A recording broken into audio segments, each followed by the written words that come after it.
नमस्कार दोस्तों, मैं प्रदीप कुमार। आपका स्वागत है पराक्रम एकेडमी में। और आज हम लोग प्रैक्टिस सेट नहीं लेंगे, हम लोग पूरा पेपर ही लेंगे जो 2023 में मतलब लास्ट ईयर में हमारा आया है दिल्ली पुलिस के लिए। तो इसका सबसे पहले हम लोग प्रथम क्वेश्चन लेते हैं। इसमें आया है प्रथम 10 अभाज्य संख्याओं का योग कितना है। तो यहाँ पे कुछ संख्या जो आई है वो है हमारी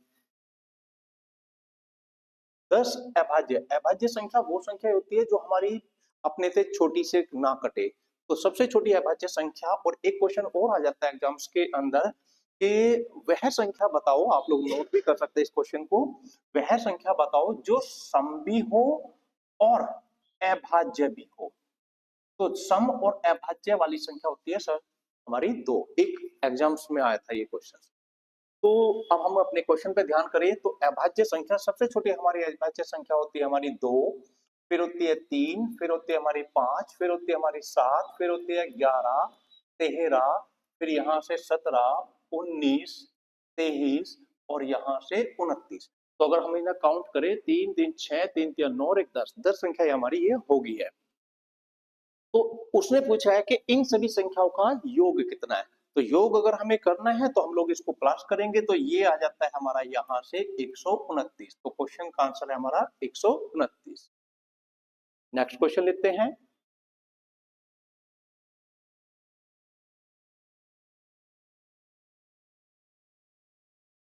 तो ये क्वेश्चन हमारा नेक्स्ट क्वेश्चन है।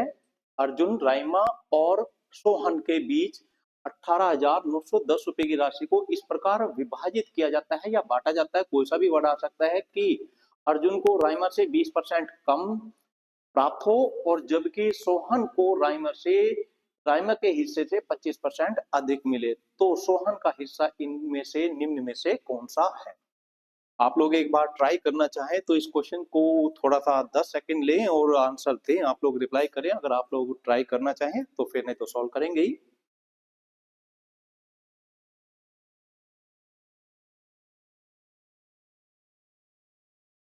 चलो तो स्टार्ट करते हैं। तो पूछा गया है, कहा गया है यहाँ पे कि अर्जुन का को जो मिलने वाला धन है वो राइमा से 20% अधिक है। तो अगर हमारा राइमा को मान लेते हैं कि 100 रुपए मिले हैं तो अर्जुन को 20% कम का मतलब है 80 रुपए मिलेंगे। ये बन गया हमारा यहाँ से रेशो। फिर उसने कहा है कि सोहन को राइमा से 25% अधिक मिले हैं। तो राइमा को तो 100 मिल ही रहे हैं, तो जो सोहन को मिले हैं 25% अधिक का मतलब 125 मिले हैं यहाँ से। तो ये बन गया हमारे तीनों के किस किस को कितना मिला है उनका रेशो बन गया। इस रेशो को अगर हम छोटा करना चाहें तो काट के कर सकते हैं। हम लोग 5 से काट ले तो ये बनेगा 16, ये बनेगा 20 और ये बनेगा हमारा 25। तो यहाँ पर तीनों का रेशो आ गया 16, 20, 25। अब उसने कहा कि जो तीनों में टोटल धन बटा था यहाँ पर वो था हमारा 18,900। तो रेशो आ रहा है तीनों का यहाँ से 61 और है यहाँ पर जो बांटा गया धन है वो 18,910 रुपए है। तो अब हम लोग उसने पूछा कि सोहन का हिस्सा कितना है। तो 61 की जगह बांटना है 18,910 रुपए। तो मल्टीप्लाई अगर हम लोग इसको देखेंगे तो 310 बार कट जाता है, मतलब इतने मल्टीप्लाई है ये हमारा, मीन्स इतने गुना है। तो उसने पूछा सोहन का हिस्सा कितना है। तो सोहन का यहाँ पर है, सोहन का हिस्सा 125। तो गुना अगर हम इसमें 125 की करते हैं तो ये बनता है हमारा 7750, मीन्स 7,750। नेक्स्ट क्वेश्चन लेते हैं।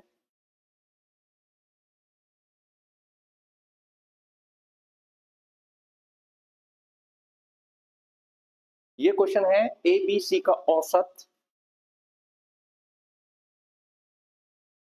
एबीसी का औसत 35 है और ए सी डी का औसत 40 है। डी की वैल्यू दी है 25। तो बी के का मान कितना है। तो आप लोग एक बार ट्राई करें 5 सेकंड के लिए। 5 सेकंड का ये क्वेश्चन है, फिर हम लोग इसको सॉल्व करते हैं।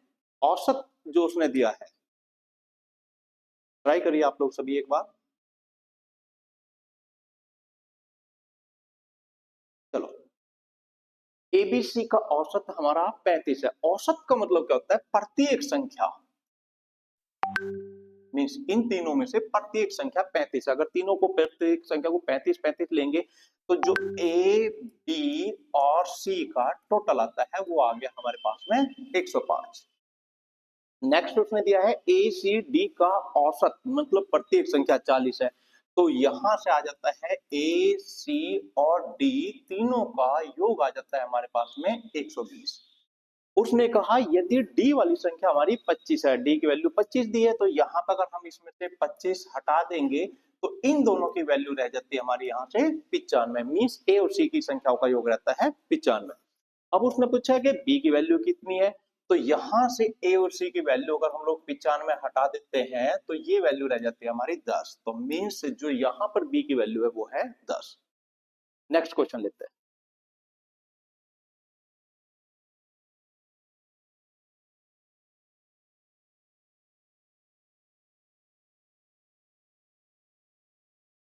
तीन वर्ष पूर्व खरीदी गई एक मशीन के मूल्य में 20% की वार्षिक दर से ह्रास, ह्रास का मतलब होता है कमी आती है, मूल्य गिरता है इसका, कम होता है यहाँ से मूल्य इसका, तो ह्रास होता है।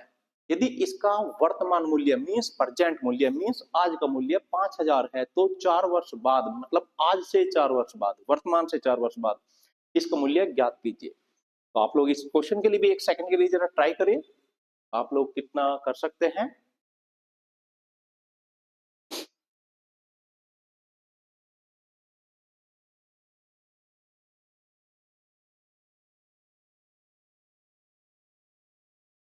चलो क्वेश्चन लेते हैं, बड़ा सिंपल सा क्वेश्चन है।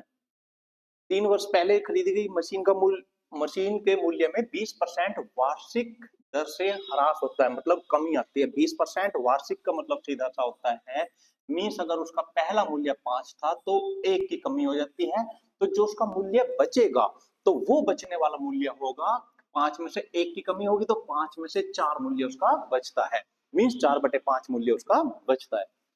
तो उसने कहा वर्तमान मूल्य 5000 है, तो अगर वर्तमान फिलहाल आज का मूल्य इसका 5000 है, तो उसने कहा 4 वर्ष बाद इसका मूल्य कितना बचेगा, मतलब हो जाएगा।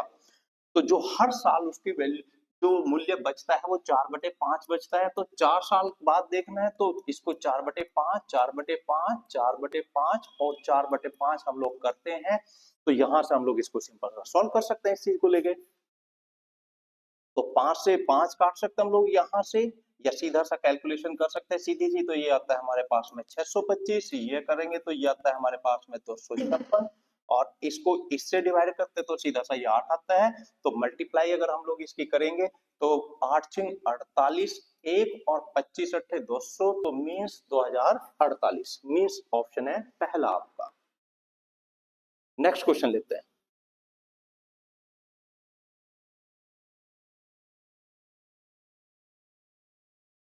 इस क्वेश्चन के लिए भी आप ट्राई करें। दो संख्याओं का अनुपात है 5:6, यदि इनका मैश है मीन्स HCF 8 है, तो इन दोनों संख्याओं का लैस है कितना है। ये 1 सेकंड का क्वेश्चन है, आप लोग इसके लिए भी ट्राई कर सकते हैं। चलो देखते हैं। तो उसने लैस पूछा है, लघुत्तम समापवर्तक पूछा है, तो इसका लघुत्तम समापवर्तक अनुपात कितना है 5:6, तो 5 × 6, तो ये तो हो गया संख्या हो गया हमारे रेशियो, और इसका लैसे बनाना है तो मैसे हमारे पास है इसका महत्तम समापवर्तक, तो 8 है तो गुना 8, तो 8 5 30, तो ये हो गया हमारे पास में 240। Next question.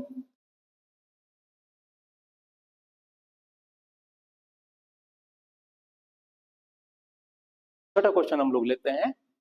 एक समद्विबाहु, यहाँ पे वर्ड को अगर हम लोग तोड़ते हैं इसको, समद्विबाहु मीन्स एक समकोण और त्रिभुज, त्रिभुज का मतलब है एक ऐसी फिगर, ट्रायंगल शेप, मतलब 3 भुजाओं की आकृति, जिसमें एक कोण हमारा समकोण होना चाहिए, एक कोण समकोण हो गया, और जिसकी सम और द्वि, द्वि का मतलब है 2 भुजा समान होना चाहिए, तो ये हमारा जो बनती है फिगर, ये जो वर्ग होता है उसका हाफ बन जाता है, तो ये वाली जो फिगर है हमारी, ये है हमारी समद्विबाहु त्रिभुज, समद्विबाहु समकोण त्रिभुज।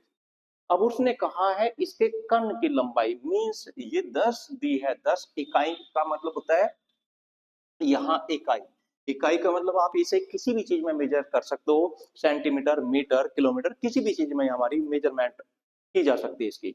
तो कर्ण है इसका 10 मीटर का, तो उसने कहा कि इस त्रिभुज का क्षेत्रफल कितना है, तो इसे हम कई तरीके से कर सकते हैं।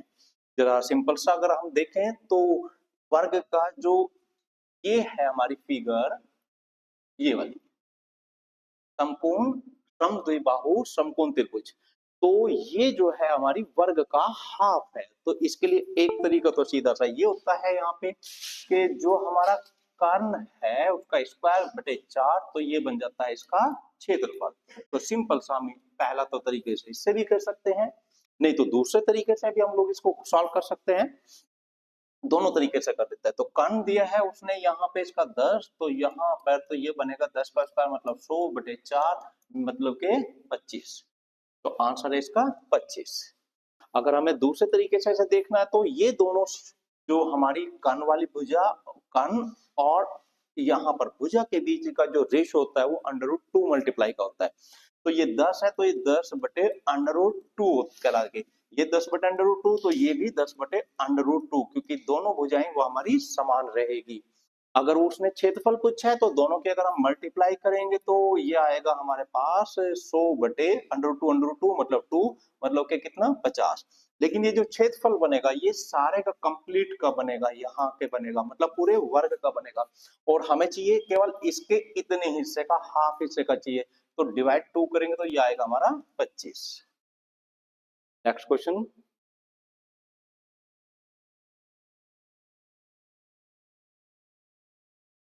ये क्वेश्चन हमारा बड़ा सिंपल सा, सरल करना है।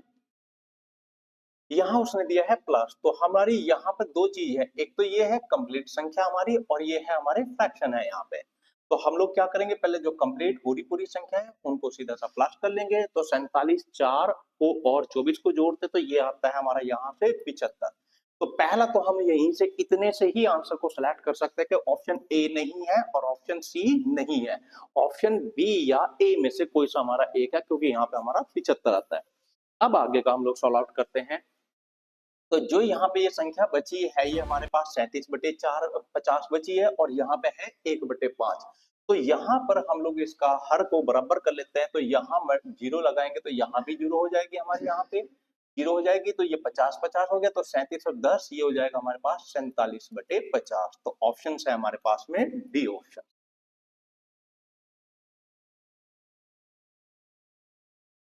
चलिए नेक्स्ट क्वेश्चन फिर से आपके लिए। एक दुकानदार ने 60 रुपए प्रति दर्जन, यहाँ पर प्रति दर्जन का मतलब है यहाँ एक दर्जन मतलब के 12 अंडे, 12 वस्तु या अंडे या कोई वस्तु हो सकती है हमारे यहाँ पे, 12 वस्तु खरीदी है 60 रुपए में की दर से, और जो आगे खरीदे हैं 12 दर्जन अंडे खरीदे हैं। तो मतलब 12 वस्तु मिली है 60 की, और उस तरीके से 12 दर्जन के हिसाब से उसने अंडे खरीदे हैं। अब उसने कहा कि उनमें 6 अंडे प्रति 6 रुपए प्रति अंडे के हिसाब से उसने बेच दिया, तो लाभ प्रतिशत कितना है।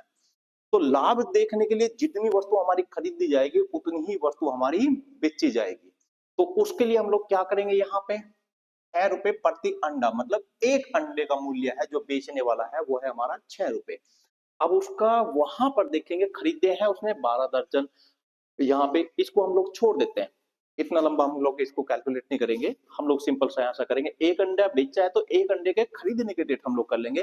तो 60 रुपए प्रति दर्जन थे, तो एक अंडे का जो मूल्य आ जाता है वो आ जाता है हमारा यहाँ से 5 रुपए। तो मतलब एक अंडा 5 रुपए का खरीदा है, एक अंडा 6 रुपए का बेचा है, तो सीधा सा हमारा आ गया है यहाँ पे 1 रुपए का हमारा लाभ हुआ है।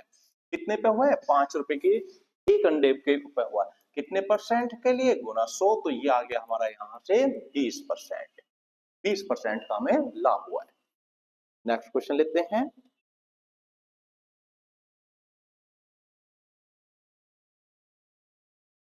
एक वस्तु का मूल्य उस वस्तु पर अंकित किया जाता है जो 20% लाभ देती है। तो मींस वो वस्तु जो का जो मूल्य है उस पर अंकित जो मूल्य है उसके लाभ जो उतना होना चाहिए जो 20% का लाभ दे। तो मतलब जो वस्तु का मूल्य है अगर वो 100 रुपए है तो जो उस पे अंकित मूल्य किया जाता है वो किया जाता है 20% लाभ के लिए 120 रुपए। अब उसने कहा एक निश्चित छूट के बाद उसे 10 के बाद लाभ घटाकर 10% रह जाता है। तो छूट जो दी जाती है वो दी जाएगी हमारी अंकित मूल्य पर, जो लाभ रहता है वो रहता है हमारे क्रय मूल्य पर, मतलब के 100 रुपए पे रहेगा। तो लाभ उसने कहा है कि हमारी छूट कितनी दी, ये उसने नहीं कहा, उसने ये पूछा है कि छूट कितने परसेंट दी गई है। लाभ जो हुआ है वो हमारा 10% हुआ है, तो इसका मतलब जो ये वस्तु अब बिकी है वो 110 में बिकी है। तो 110 में वो अगर हमारी बिक्री बिकी है तो ये हमारा हो गया विक्रय मूल्य। तो उसने कहा छूट कितने परसेंट है, तो अंकित मूल्य तो हमारा चेंज नहीं हुआ, तो अंकित मूल्य तो हमारा वो 120 रुपए ही है। तो 120 रुपए अंकित मूल्य वाली वस्तु को अगर हम लोग बेचते हैं 110 रुपए में, तो 10 रुपए की हम लोग छूट देते हैं। उसने कहा कितने परसेंट छूट, तो ये छूट दी गई है कितने पे, 120 रुपए पे। कितने परसेंट के लिए गुना 100 करेंगे हम लोग, तो डिवाइड कर दें, तो ये आ गया हमारे पास यहाँ 25/3, मतलब के 8×3 = 24, 8 से ही 1/3%। ऑप्शन आता है हमारा बी। नेक्स्ट क्वेश्चन देखते हैं।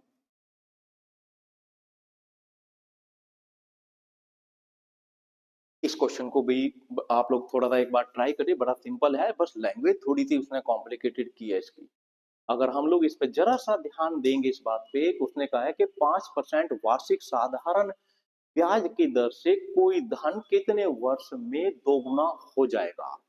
तो मीन्स जो इसको समझे अगर हम लोग यहाँ से, वार्षिक वार्षिक का जो मतलब होता है यहाँ पे हमारे पास में, वार्षिक वार्षिक का मतलब है एक वर्ष का वार्षिक। साधारण ब्याज का जो मतलब होता है वो होता है कि हर वर्ष आपका ब्याज समान रहेगा। तो साधारण ब्याज का सीधा सा मतलब है प्रति वर्ष जो का ब्याज समान रहेगा, और वार्षिक का मतलब है प्रत्येक वर्ष हमारा जो रहेगा, इसका मतलब होता है यहाँ पर 100 रुपए अगर वो धन है तो उसका जो ब्याज रहेगा वो रहेगा हमारा 5 रुपए। तो रेशो सीधा सा बन जाता है, हमारे पास 100 धन है तो 5 रुपए उसका एक वर्ष का ब्याज। तो उसने कहा तो कोई धन कितने समय में दुगना हो जाएगा, तो ये धन था हमारे पास 100 रुपए और दुगना हो जाता है, तो ये धन हो जाता है हमारे पास मीन 100 रुपए धन का दुगना अगर हम लोग कर देंगे तो वो 200 रुपए हो जाएगा। 200 रुपए जो होकर बन गया वो बन गया हमारा मिश्र धन, ये हमारा है यहाँ से मूलधन। तो इसका मतलब जो ब्याज की वृद्धि हुई है, वो ब्याज जो बढ़ा है वो इसमें 100 रुपए जुड़ा है, और 100 रुपए का एक वर्ष का ब्याज था वो था हमारा 5 रुपए। तो 100 रुपए जो ब्याज बैठेगा वो बैठेगा हमारा यहाँ से 20 वर्ष का ब्याज बैठेगा। नेक्स्ट क्वेश्चन लेते हैं।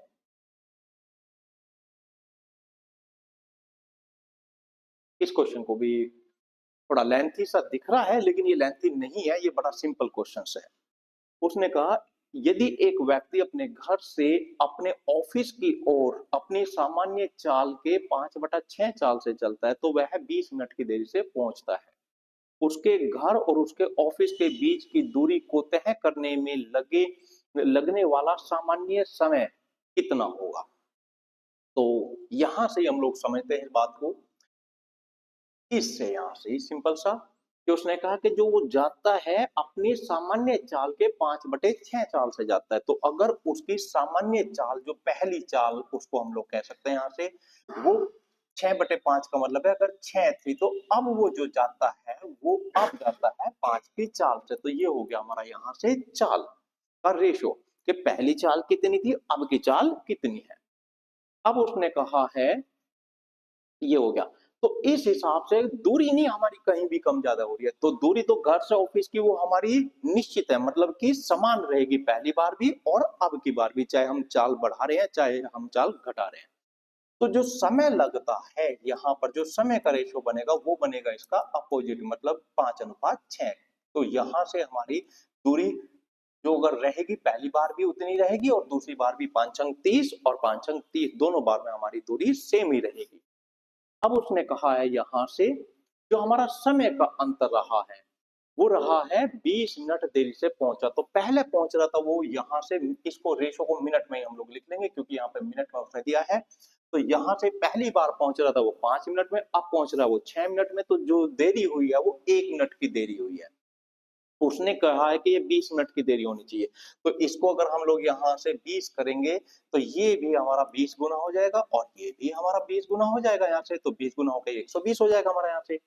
तो उसने कहा कि अगर वो अपनी सामान्य चाल से जाता है तो उसे कितना समय, सॉरी, उसने कहा है घर से ऑफिस के बीच की दूरी तय करने में लगने वाला सामान्य जो समय है वो कितना है, तो सामान्य समय था वो है हमारा 100 मिनट है ये हमारी, तो वो लगती है हमारी 100 मिनट यहाँ से। नेक्स्ट क्वेश्चन लेते हैं।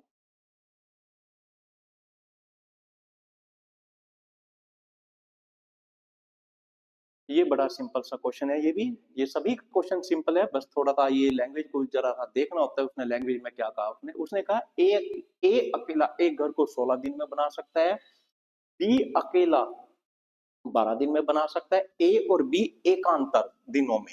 ये थोड़ा सा वर्ड को समझ ले हम लोग। एकांतर का मतलब है एक दिन के अंतर पर, मतलब पहले अगर ए आता है तो दूसरे अगले दिन आता है बी, एक दिन में एक व्यक्ति काम करेगा। एकांतर दिनों में कार्य करते हैं, तो यदि पहले दिन ए शुरुआत करता है तो घर कितने दिन में बन जाएगा।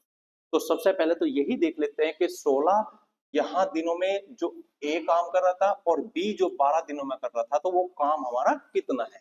तो यहाँ से एक घर को 16 दिन में बनाता है, तो घर की हम लोग ये मान लेते हैं कि घर मान लिया, कोई भी एक काम मान ले, तो काम कितना बड़ा है, तो 16 और 12 से कटने वाली संख्या हम लोगों ने ले ली 48, तो वो काम हमारा है 48 यूनिट कह सकते हैं आप इसे, या कुछ भी एक मेजरमेंट में कह सकते हैं, या सीधा 48 भी बोल सकते हो। तो इसका मतलब क्या हुआ, तो ए एक दिन में कितना काम करेगा, 3 यूनिट, और बी एक दिन में कितना यूनिट काम करता है, वो करता है 4 यूनिट। 12 चौक 48, 4 यूनिट काम करता है। अब उसने जो वर्किंग करेंगे ये किस तरीके से काम करते हैं, उसने कहा कि ए और बी एकांतर, मतलब कि पहले दिन ए काम करता है और दूसरे दिन बी काम करता है। तो पहले दिन ए आएगा तो वो करेगा 3 काम करेगा, और दूसरे दिन बी आएगा तो वो काम करेगा 4। तो जो तीसरे दिन का नंबर है, तो ये पहले दिन था हमारा यहाँ से दिन, और ये हो गया यहाँ से दूसरा दिन। अब तीसरे दिन कौन आएगा, वो अल्टरनेट इसी हिसाब से आएंगे, मतलब पहले ए फिर बी काम करेगा। तो तीसरे दिन आएगा फिर से वो ए आएगा, फिर चौथे दिन बी आएगा, इस हिसाब से काम होता रहेगा। तो ये हमारा इस पेयर में मीन्स मतलब इस क्रम में काम करते रहेंगे। तो यहां से अगर हम लोग सीधा सा समझते हैं, तो एक दिन पहला दिन हो गया, ये दूसरा दिन हो गया, तो टोटल हमारे 2 दिनों में काम जो होता है, जो ए एक दिन ए ने करा और एक दिन बी ने करा, वो 7 यूनिट हमारा काम होता है। इसी सीक्वेंस को अगर हम करेंगे, 48 यूनिट हमें काम करना है, तो यहां से इसको अगर हम लोग करेंगे तो 7, अगली यूनिट में फिर 7 फिर 7, तो इस तरीके से अगर हम लोग देखें, यहां से 6 गुना करें इसे तो 42, तो इसको भी 6 गुना कर लेंगे, तो ये लग जाएंगे 12 दिन। तो 12 दिन में हमारा उसकी 42 यूनिट वर्क पूरा हो गया। अब यहां से आगे 48 करना है, तो अगर दोनों आएंगे तो 7 होगा, तो मतलब 49 काम हमें नहीं करना, वो ज्यादा काम हो जाएगा। तो इसके लिए अब हम लोग क्या करेंगे, यहां से एक एक दिन के हिसाब से आएंगे। ये जो 13वां दिन है, तो वो क्रम में नंबर आता है ए का, तो ए आएगा तो 3 यूनिट काम करता है, तो 42 और 3 45, तो 13वें दिन तक 45 यूनिट हमारा काम कंप्लीट हो गया। फिर जो 14वें दिन पे आता है, वो बी का नंबर पड़ता है, लेकिन बी अगर पूरा दिन काम करेगा तो वो 4 यूनिट करेगा, तो वो 49 काम हो जाएगा, तो वो इसका मतलब 14 दिन पूरा नहीं लगेंगे हमारे। तो उस हिसाब से हमें यहाँ पर जो बी का दिन रह गया, तो बी को करने आगे 3 यूनिट काम, और करता है वो एक दिन में 4, तो उसको लगेंगे 4/3 दिन। तो यहाँ 13 दिन तो कंप्लीट हो गए थे हमारे यहाँ से, तो पूरा समय बन गया हमारा 13 दिन कंप्लीट पूरे, और जो आगे का रहा है वो 3/4 दिन लगेंगे हमारे।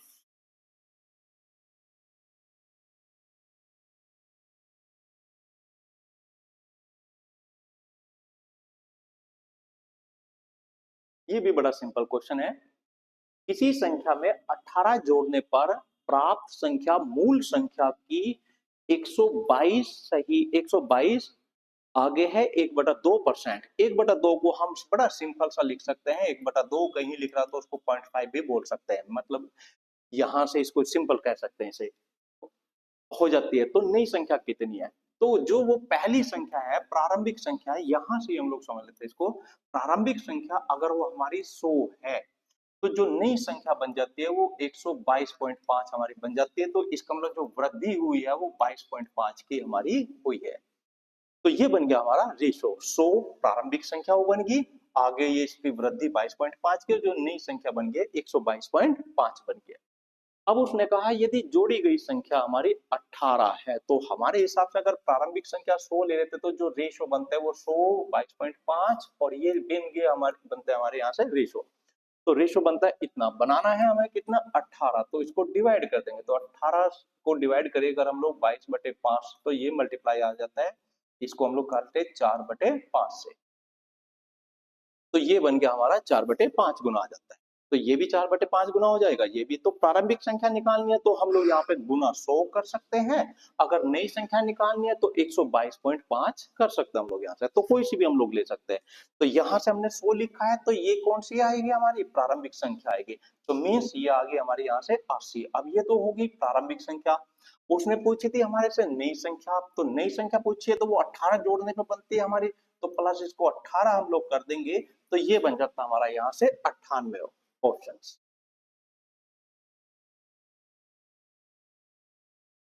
नेक्स्ट क्वेश्चन लेते हैं। ये बड़ा सिंपल क्वेश्चन है, ये सारे क्वेश्चन सिंपल हैं। तो उसने कहा है यहां से P के वेतन और Q के वेतन का अनुपात है 3:2, Q के वेतन और R के वेतन का अनुपात है 4:5। तो उसने पूछा है P और Q का वेतन का अनुपात कितना है। तो यहां से देखें तो ये है हमारा P का और ये है हमारे Q का वेतन। अब Q यहाँ पर भी है और Q हमारा यहाँ पर भी आ रहा है, जो Q का वेतन है वो है 4, तो यहाँ पे Q का वेतन है 3 आ रहा है यहाँ पे, और यहाँ पे है 4। मीन्स मैं अगर यहाँ से इसको लिखूं तो यहाँ से बड़ा सिंपल करें, सॉरी Q का वेतन था 5 नहीं है, ये 4 है, ये Q का वेतन ये है और R का वेतन है ये वाला। मीन्स P/Q जो दिया है उसने वो 2/3 दिया है, और यहां से नेक्स्ट जो दिया है वो Q और R का रेशो जो दिया है वो 4/5 उसने दिया है।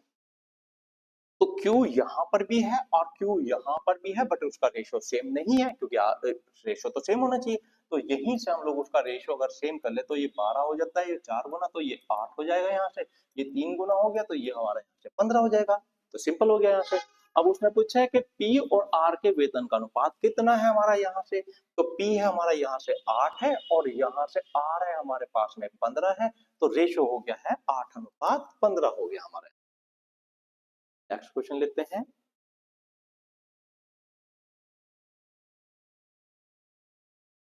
अब प्रश्न उसने किया है यहाँ से लास्ट है ये हमारा क्वेश्चन, इसमें 3 सेंटीमीटर 4 सेंटीमीटर और 5 सेंटीमीटर भुजा वाले 3 ठोस घनों को पिघलाकर एक नए ठोस में बनाया जाता है। तो ठोस घन, यहाँ पे एक वर्ड आया है घन, मीन्स ये आकृति पिघलाकर उसने नई आकृति उसने बना दी है। तो पहले यही कर लेते हैं कि जो पहले ठोस घन थे तो उनका आयतन कितना होता है, 3 था तो उसका आयतन हो जाएगा 27, 4 था तो उसका आयतन हो जाएगा 64 और 5 था तो उसका आयतन हो जाएगा हमारे पास में 125। अगर हम इन सभी को जोड़ देते हैं तो वो आ जाता है हमारे पास में 216। तो जो नया घन हमारा बना है इस घन का जो आयतन आता है वो आता है 216। अब उसने पूछा कि इस प्रकार निर्मित घन, मतलब जो नया घन कंप्लीट घन हमारा तीनों का मिलाकर बना है उसका पृष्ठीय क्षेत्रफल कितना है। तो जिस घन का ये आयतन है हमारा 216, तो उसकी एक भुजा जो आती है बन जाती है यहाँ से वो 6 बन जाती है, मतलब 6 सेंटीमीटर कह देंगे उसको, 6 सेंटीमीटर एक भुजा आ जाती है, क्योंकि घन जो उसका बन रहा वो घन आयतन, सॉरी आयतन जो बन रहा है उसका वो बन रहा है 216। अब उसने पूछा पृष्ठीय क्षेत्रफल, तो क्योंकि ये हमारा यहाँ से घन है तो तीनों भुजाएं उसकी बराबर है, ये भी 6 है, ये भी 6 है और ये भी 6 है। तो क्षेत्रफल के लिए अगर हम इस भुजा का इस साइड का क्षेत्रफल निकाल रहे हैं तो 6 और 6 तो ये आ जाती है हमारे यहाँ से 36 इसका क्षेत्रफल। तो एक साइड का एक सरफेस का या एक पृष्ठ का जो क्षेत्रफल है वो आता है 36 यहाँ से, और 6 जैसे हमारी सरफेस है तो गुना 6 करेंगे तो वही आंसर मतलब वापस आ जाएगा हमारा 216। तो इसका आंसर रहेगा हमारा 216। अब आपके लोग बच्चों आप लोगों के कुछ हो सकता है कि यहाँ पे तो थोड़ा ज्यादा ध्यान क्वेश्चन को सॉल्व करने में दिया जाता है। आपके कोई क्वेश्चंस हो, क्वेरी हो या इस तरह से संबंधित कोई क्वेश्चंस हो या आप कुछ पूछना चाहते हैं वो कमेंट में आप पूछ सकते हैं, तो आपके कमेंट का जवाब जरूर दिया जाएगा। तो आज के लिए इतना ही रखते हैं, मिलते हैं नेक्स्ट क्लास में।